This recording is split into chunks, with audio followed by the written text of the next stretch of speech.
চোখে মুখে অন্ধকার, বাঁচার কোনো উপায় নাই, তখন এই দোয়াটা পড়তে হবে। এই দোয়া পড়ে আল্লাহর কাছে ফরিয়াদ করলে বিপদ মুক্ত করবেন কে?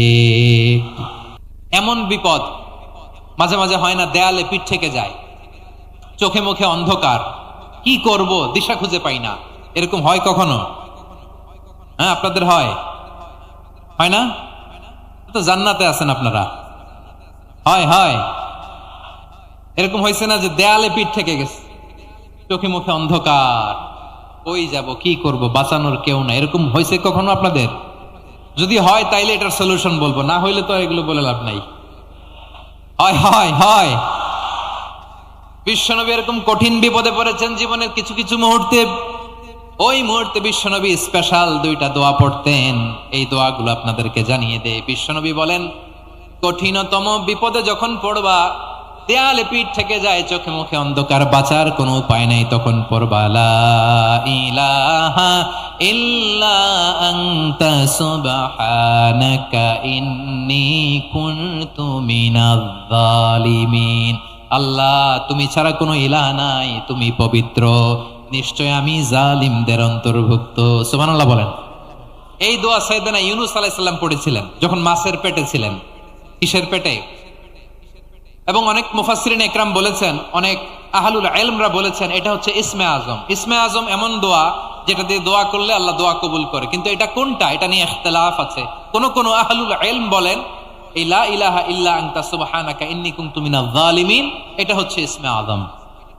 সাইয়েদনা ইউনূস আলাইহিস সালাম পড়েছেন, আপনারা পড়েননি? তুফান হইলে পড়েন না? আমাদের এলাকায় তো এটা খুব, এটার উপর ব্যাপক আমল আছে। পটুয়াখালীতে কি অবস্থা বলেন? পড়েন পড়েন পড়েন পড়েন। একটা গল্প শুনেছিলাম, পাক হানাদার বাহিনী যখন বাংলাদেশে অ্যাটাক করতো, ৭১ সালের ঘটনা বলতেছে, আমরা তো দেখি নাই, শুনছি আর কি। ৭১ যদি দেখতাম এতদিনে রাজাকার হয়ে যেতাম। আল্লাহ আমাদেরকে বাঁচাই দিছে, আল্লাহর মেহেরবানি, ঠিক কিনা বলেন? মন মতো হইলে মুক্তিযোদ্ধা, মন মতো না হইলে রাজাকার। কত কিছু দেখলাম এই শাহবাগের বুকে।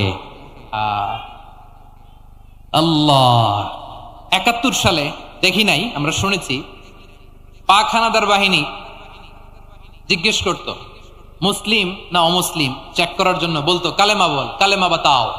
তো যারা কালেমা বলতে পারতো পাকিস্তানি বাহিনী নাকি ওদেরকে ছেড়ে দিত, শুনেছি। তো একজনকে, এক বাঙালিরে পেয়ে তার মাথার মধ্যে বন্দুকর নল ধরে বলতেছে, কালেমা বল সালে, কালেমা বাতা, কালেমা বল। তো ভয়ের চোটে এই দোয়া পড়া শুরু করছে। ও পড়তেছে লা ইলাহা ইল্লা আনতা সুবহানাকা ইন্নী কুনতু মিনাজ জালিমিন। পাকিস্তানি বলে সালে ये तो मुसीबत का কালিমা है। বাঙালি কয় হাম তো ভি মুসিবত মে হ্যায়। পাকিস্তানি বলে বেটা কোন দোয়া বললি, এটা তো মুসিবতের কালেমা। কয় আমিও তো মুসিবতে আছি, আমার মাথার মধ্যে বন্দুক ধরে তুমি আমার কালেমা জিজ্ঞেস করো, এখন কোনটা কালিমা আর কোনটা কি দোয়া, আমার হুশ আছে নাকি? প্রিয় ভাইরা, আসলে এটা দুআউল মুসিবা, বিপদে পড়লে এ দোয়া পড়তে হয়। লা ইলাহা ইল্লা আনতা সুবহানাকা ইন্নী কুনতু মিনাজ জালিমিন, এটা পড়বেন আপনারা। এই দোয়া পড়ে সাইয়েদনা ইউনূস আলাইহিস সালাম মাছের পেট থেকে রক্ষা পেয়েছিলেন। রক্ষা করেছিল কে? তুমি ইউনূস নবীরে যখন খাইলো মাছেতে গিলিয়া, ফেরেশতা পাঠাইয়া দিলে ইসমে আজম দিয়া। প্রাণে ছিল যাহার ভয় সেথা পাইল আশ্রয়, প্রাণে ছিল যাহার ভয় সেথা পাইল আশ্রয়। মাছের পেট হতে সে যে পেল পরিত্রাণ। আল্লাহু আল্লাহু তুমি জাল্লে জালালুহু, শেষ করা তো যায় না গে তোমার গুণগান। আল্লাহু আল্লাহু, সুবহানাল্লাহ পড়েন। লা ইলাহা ইল্লা আনতা সুবহানাকা ইন্নী কুনতু মিনাজ জালিমিন। বিশ্বনবী বললেন, দেয়ালে পিঠ থেকে গেলে, চোখে মুখে অন্ধকার, বাঁচার কোনো উপায় নাই, তখন এই দোয়াটা পড়তে হবে। এই দোয়া পড়ে আল্লাহর কাছে ফরিয়াদ করলে বিপদ মুক্ত করবেন কে? কেন এই দোয়াটা আল্লাহর কাছে বড্ড প্রিয় জানেন আমার ভাইয়েরা? কারণ এই দোয়ার মধ্যে 3টা জিনিস আছে। আমি যেরকম আঙ্গুল উঁচু করেছি এরকম করেন তো। 3টা। কয়টা? 3টা। 1 নম্বরে হচ্ছে তাওহীদ, 2 নম্বরে তাসবিহ, 3 নম্বরে তাকরীর।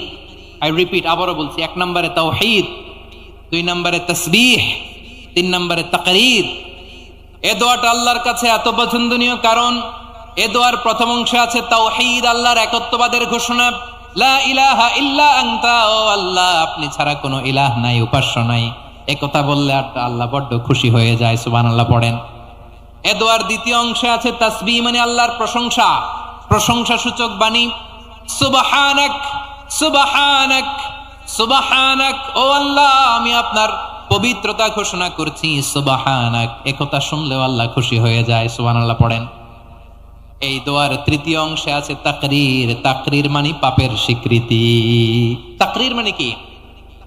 তাকরীর মানে পাপের স্বীকৃতি। এই দোয়ার তৃতীয় অংশে আছে ইন্নী কুনতু মিনাল জালিমিন, ও আল্লাহ আমি জালিমদের অন্তর্ভুক্ত। আল্লাহ আল্লাহ আমি জালেম, আল্লাহ আমি ভুল করেছি, অন্যায় করেছি, আল্লাহ আমি জালেমদের অন্তর্ভুক্ত। এই পাপের স্বীকৃতি, অ্যাকনলেজমেন্ট আল্লাহ বড্ড পছন্দ করে।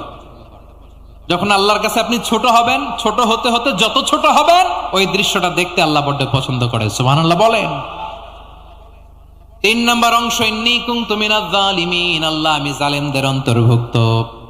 সাইয়েদনা আদম আলাইহিস সালাম ভুল করে যখন নিষিদ্ধ গাছের ফুল খেয়ে ফেললেন, ফল খেয়ে ফেললেন, আল্লাহ বললেন আদম ক্ষমা পেতে চাইলে তুমি আর হাওয়া মিলে স্বীকৃতি দাও, পাপের স্বীকৃতি। আর পড়ো রব্বানা যালামনা আনফুসানা ওয়া ইল্লাম তাগফির লানা ওয়া তারহামনা লানাকুনান্না মিনাল খাসিরিন।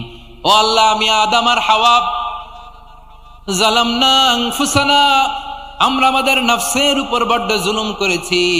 আল্লাহ ওয়া ইল্লাম তাগফির লানা ওয়া তারহামনা, আপনি যদি ক্ষমা না করেন, আপনি যদি দয়া পরবশ না হন, আপনি যদি রহম না করেন, আমরা তো ক্ষতিগ্রস্তদের মধ্যে শামিল হয়ে যাব। এই দোয়া করার সাথে সাথে সাইয়েদনা আদম আর হাওয়া আলাইহিস সালামকে ক্ষমা করে দিলেন কে? তাহলে এই দোয়ার 3 নম্বর অংশ তাকরীর, এটা আল্লাহ বড্ড পছন্দ করে। আমার কলিজার টুকরা ভাইয়েরা, গুনাহ করে শিকার যেতে হবে, এটা আল্লাহ ভালোবাসেন। সাইয়েদনা আবু বকর রাদিয়াল্লাহু তাআলা আনহু বিষ্ণু ইসলামকে বললেন, ইয়া রাসূলুল্লাহ আল্লিমনি দুআআন আদউ বিহি ফি সালাতি, নবী হে আপনি আমার এমন একটা স্পেশাল দোয়া শিখায় দেন যে দোয়াটা আমি নামাজে পড়ব। নবী বললেন, তাহলে তুমি পড়ো আল্লাহুম্মা ইন্নী যালামতু নাফসি যুলমান কাসীরান ওয়া লা ইয়াগফিরুয যুনুবা ইল্লা আনতা ফাগফিরলি মাগফিরাতাম মিন ইনদিকা ওয়ারহামনি ইন্নাকা আনতাল গফুরুর রহিম। সুবহানাল্লাহ। সালাম ফিরানোর আগে পড়েন, কথা কয় না, পড়েন পড়েন। ও আবু বকর, নামাজে যদি দোয়া করতে মনে চায় এই দোয়াটা পড়বা, আল্লাহুম্মা ইন্নী যালামতু নাফসি, আল্লাহ জুলুম করেছি আমার নফসের উপর, যুলমান কাসীরা অনেক জুলুম, ওয়া লা ইয়াগফিরুয যুনুবা ইল্লা আনতা, আপনি ছাড়া এই জুনুব, এই পাপ ক্ষমা করার দ্বিতীয় কোনো রব নাই। আছে? আল্লাহ ছাড়া আমাদের গুনাহ আর কে কে ক্ষমা করতে পারে বলেন তো? কে পারে? কে? এজন্য আল্লাহরে বলবেন, আল্লাহ আমি ছাড়া তোমার গোলামের অভাব নাই, ও আমার রব আমি ছাড়া এই জমিনের বুকে তোমার গোলামের অভাব নাই, কিন্তু তুমি ছাড়া তো আমার দ্বিতীয় কোনো রব নাই। পারবেন বলতে? পারবেন? চোখের পানি ছেড়ে আল্লাহরে বলবেন, আল্লাহ তুমি আমার রব, তুমি আমার সব। কি বলবেন? আল্লাহ আমারে রব। সবাই বলুন, আল্লাহ আমারে রব, দমে দমে তনু মনে তারি অনুভব, আল্লাহ আমারে রব। আল্লাহরে বলেন, আল্লাহ তুমি আমার রব, তুমি আমার সব। আল্লাহ আমি ছাড়া এই জমিনে তোমার গোলামের অভাব নাই, তুমি ছাড়া আমার দ্বিতীয় কোনো রব নাই। একথা বলে চোখের পানি ছেড়ে আল্লাহরে স্বীকৃতি দেন, আল্লাহ আমি পাপী, আল্লাহ জামিনে আমার চেয়ে বড় পাপী আর কেউ নাই। আমার প্রিয় ভাইয়েরা, এই দোয়া আল্লাহর কাছে পছন্দনীয় হওয়ার কারণ 3টা। দোয়ার প্রথম অংশে আছে তাওহীদ, আল্লাহর একত্ববাদের ঘোষণা। এই দোয়ার দ্বিতীয় অংশ আছে তাসবিহ, আল্লাহর প্রশংসা সূচক বাণী। এই দোয়ার 3 নম্বর অংশ পাপের স্বীকৃতি। তাহলে আমরা সবাই গুনাহগার, আমরা আল্লাহর কাছে পাপের স্বীকৃতি দিয়ে বলবো, ও আল্লাহ ইন্নী কুনতু মিনাজ জালিমিন, আমরা জুলুম করেছি, পাপ করেছি, অন্যায় করেছি, আল্লাহ বুঝতে পারি নাই, শয়তানের ওয়াসওয়াসায় পড়ে, বন্ধুর পাল্লায় পড়ে, নফসের খায়েশ মিটাতে যে আল্লাহ করে ফেলেছি। তুমি গুনাহ না মাফ না করলে আমাদের গুনাহ মাফ করার দ্বিতীয় কেউ নাই, ঠিক কিনা বলেন? এভাবে অনুতপ্ত হয়ে যদি আল্লাহর কাছে দোয়া করেন, দেয়ালে পিঠ থেকে গেছে, কোনো রাস্তা নাই বের হওয়ার, ওই মুহূর্তেও আপনাকে বিপদ থেকে উদ্ধার করবে কে?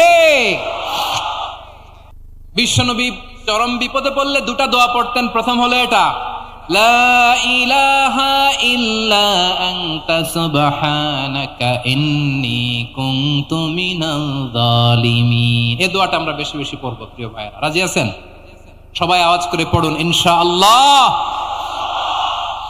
আমার প্রিয় ভাইয়েরা, বিপদে পড়লে বিশ্বনবী আরো একটা দোয়া পড়তেন, লা ইলাহা ইল্লাল্লাহুল আযীমুল হালিম, লা ইলাহা ইল্লাল্লাহু রাব্বুল আরশিল আযীম, লা ইলাহা ইল্লাল্লাহু রাব্বুস সামাওয়াতি ওয়াল আরদি ওয়া রাব্বুল আরশিল কারীম। এই যে বললাম, রেকর্ড হয়ে গেছে, এখন তো আর ইনস্ট্যান্ট মুখস্থ না হলো, পরে মুখস্থ করে নেবেন। আল্লাহ ছাড়া কোনো উপাস্য নাই, তিনি সমহান মহাসহিষ্ণু। আল্লাহ ছাড়া কোনো উপাস্য নাই, তিনি সমহান আরশের অধিপতি। আল্লাহ ছাড়া কোনো উপাস্য নাই, তিনি আকাশের মালিক, জমিনের মালিক, তিনি সুবিশাল আরশের অধিপতি। সুবহানাল্লাহ পড়েন। এই দোয়াটা কেউ যদি পড়ে যদি এর ওসিলা করে দোয়া করে, তাকে বিপদ থেকে মুক্তি দেয় কে? মনে থাকবে আপনাদের? তাহলে বিপদের প্রথম ধাক্কায় কি যেন পড়তে হয়? ইন্না লিল্লাহ। তারপরে কি বলে আল্লাহর কাছে নিজেকে সঁপে দিতে হয়? দেয়ালে পিঠ থেকে গেলে লা ইলাহা ইল্লা আনতা সুবহানাকা ইন্নী কুনতু মিনাজ জালিমিন।